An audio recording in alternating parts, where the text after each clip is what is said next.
You want to pathologize me?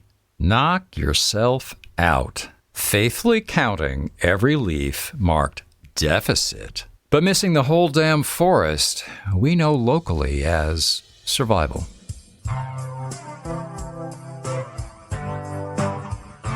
You're listening to AutisticAF Out Loud. One voice, raw, real, fiercely neurodivergent. Since 1953. Season 5, Episode 5. Doc, you got us all wrong. Part 1. Autistic resilience. Deficits or strengths? Survival or thriving? Pathology or inborn natural autistic behavior? We turn the diagnostic telescope around. Let's focus on the forest of resilience behind every leaf labeled deficit. An experimental multi-part series, all around 10 minutes, because some neurodivergent listeners like to binge in small bites. Or you can download Part 1 and Part 2 at once. For listeners who crave the whole enchilada in one sitting, just one autistic elder's truth. I'm Johnny Profane. Content note: trauma discussion, medical system critique, institutional discrimination, psychiatric hospitalizations, systemic oppression, plus experiences and opinions of one autistic voice in my 70s.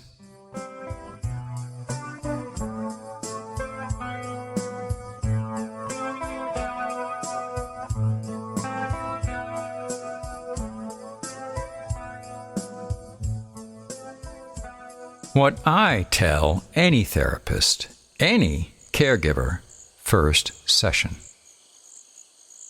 I have survived physical and sexual abuse from family and schoolmates, bullying by teachers and fellow students, second grade through high school, multiple professional crashes in multiple careers, at least a dozen firings, 2 evictions, 1 bankruptcy, dozens of major household moves, few friends, and 2 divorces, 3 living togethers, and a couple of serious relationships that, well, weren't.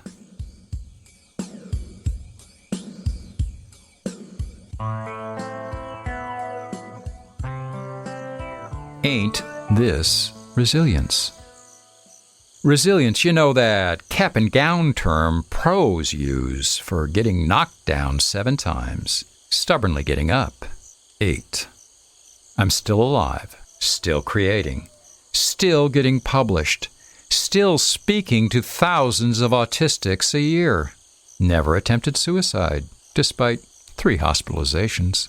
And I'm still autistic, because there ain't no cure for something that ain't wrong, unless you base your medical model on some statistical normal, which is just a made-up story. Because not one living person is summed up by a bell curve normal, not even within a standard deviation. Yes, yes, yes. Some professionals are evolving. Pros who listen more than lecture. But face it, in the grand scheme of things, they're rare.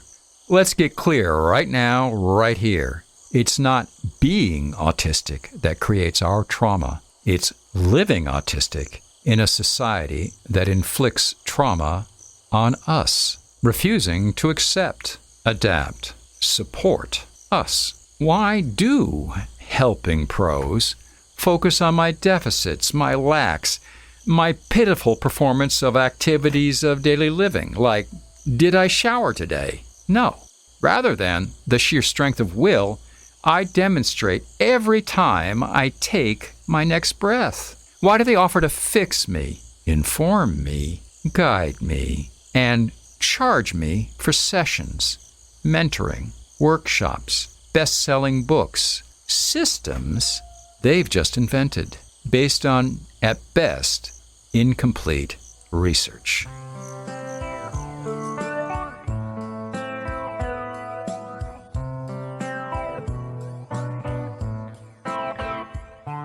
You know social media. If you like and share this podcast, a lot more people will check it out. You can do a lot of good with just one click. You want to pathologize me? Knock yourself out. Turn my every inborn neurodivergent characteristic into a disease. You do have powerful diagnostic tools, but you're looking through that diagnostic telescope backwards, faithfully counting every leaf marked deficit, but missing the whole damn forest that we know locally as survival. Like my failure to maintain eye contact, a social deficit. Right. Completely missing how that survival skill lets me process your words without painful sensory overload. My form of my respect for you. Go ahead and use professionally, objectively disempowering terms like comorbidity, betraying your bias that my very way of being is, in your eyes, a disease. And then riff on. Elaborate away. Pathological demand avoidance, obsessive compulsive disorder, borderline personality disorder, and on, and on, and on. Truth? Every diagnosis, just another survival mechanism, not symptoms of autism, responses to how society treats autism, behaviors that kept me alive in your world, while you obsess over what's wrong with me.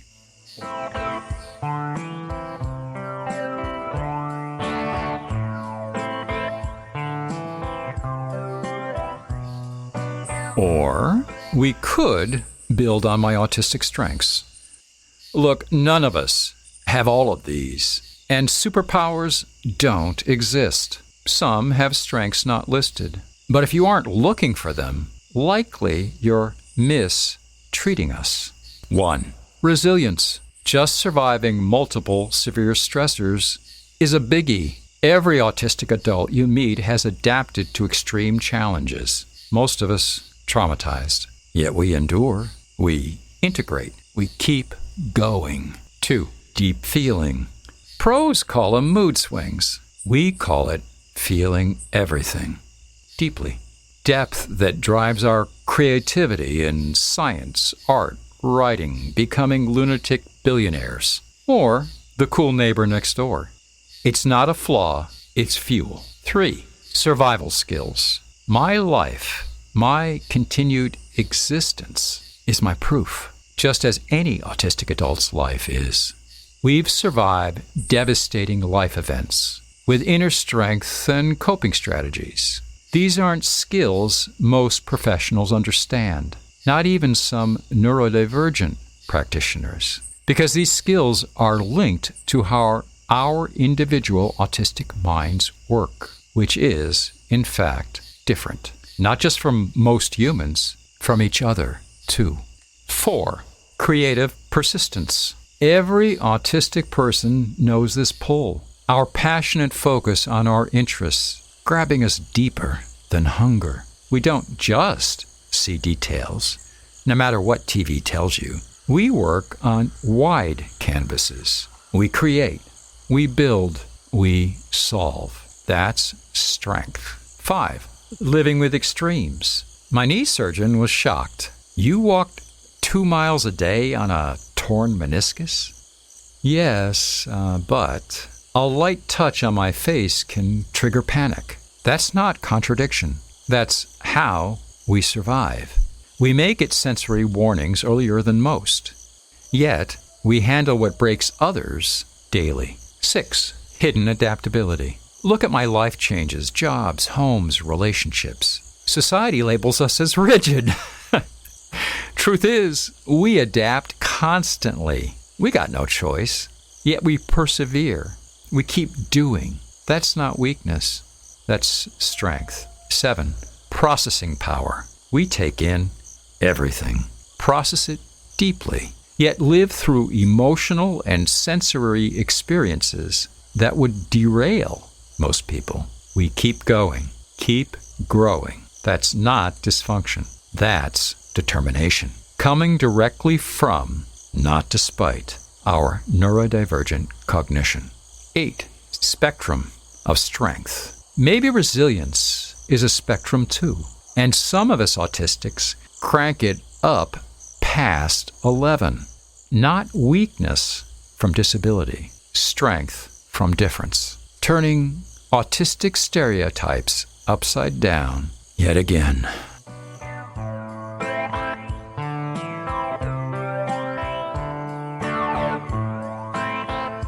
Okay, just a quickie. This is part 1 of Doc, You Got Autism All Wrong. Why not binge the next part?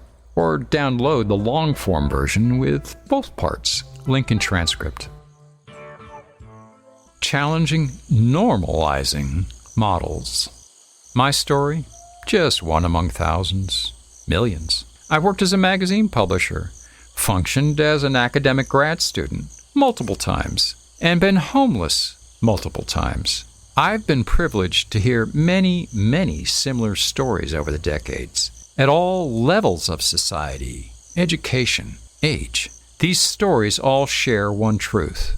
Autistic traits are not inherently deficits. They can be hidden sources of strength and resilience in the right environment, in the right community. Take one example, pathological demand avoidance, PDA. What pros like to label our natural neurodivergent response to external demands like deadlines. I meet the diagnostic criteria, always have. But in my opinion, they bulldoze right over my inborn need for autonomy, leading too often to trauma. PDA seems to me a dehumanizing slur for the nature I was born with. Yet, many neurodivergents find comfort and support diagnosed as PDA in the acknowledgement of our differences the diagnosis does offer. I don't wish to negate their experience, and I'm not arguing neurodivergents do not have needs for autonomy, or that we don't suffer due to these differences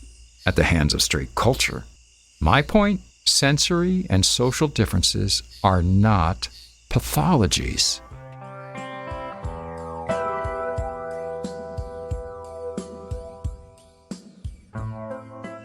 It's like dogs noticing that cats are more hyper than canines.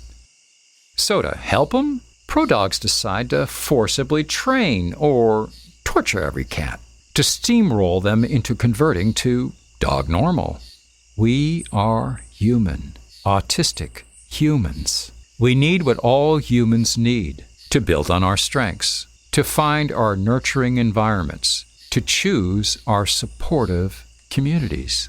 We just accomplish these things differently. Look, I'm fighting the whole normative narrative, which demands any difference must be cured, or at least fixed.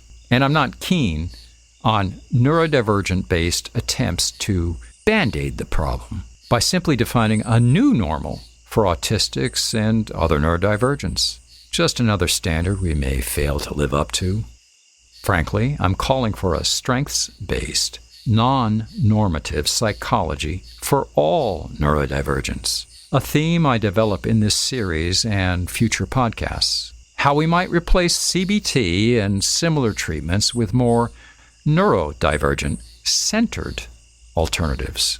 So, where do we start this revolution?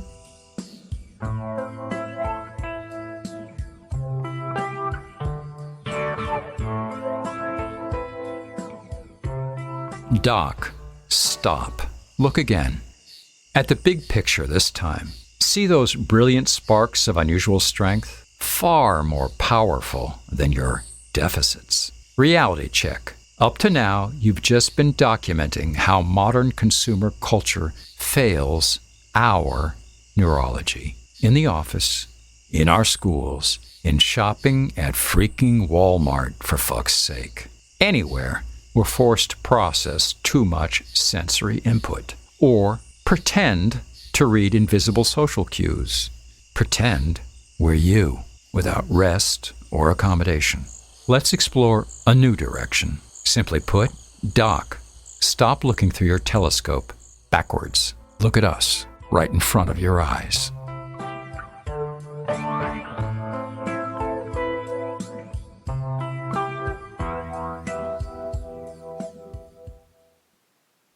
Thanks for listening. Hope to hear your thoughts in the comments.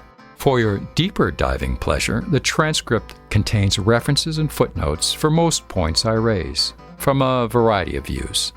Hey, don't forget you can download Part 2, CBT, Never Worked for Autistic Me, right now for your binging pleasure, or download both parts in one podcast. Together, they begin to explore how neurodivergent folks can build sustainable, authentic lives, with or without professional intervention, with 2 more parts coming.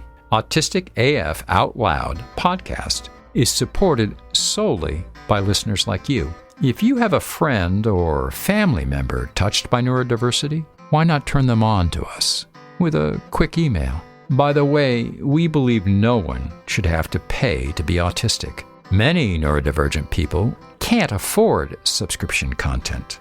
Your Ko-fi tip of any amount helps keep this resource free for them. Or join our paid subscriber community at johnnyprofanenap.substack.com for ongoing support. I put both links in description.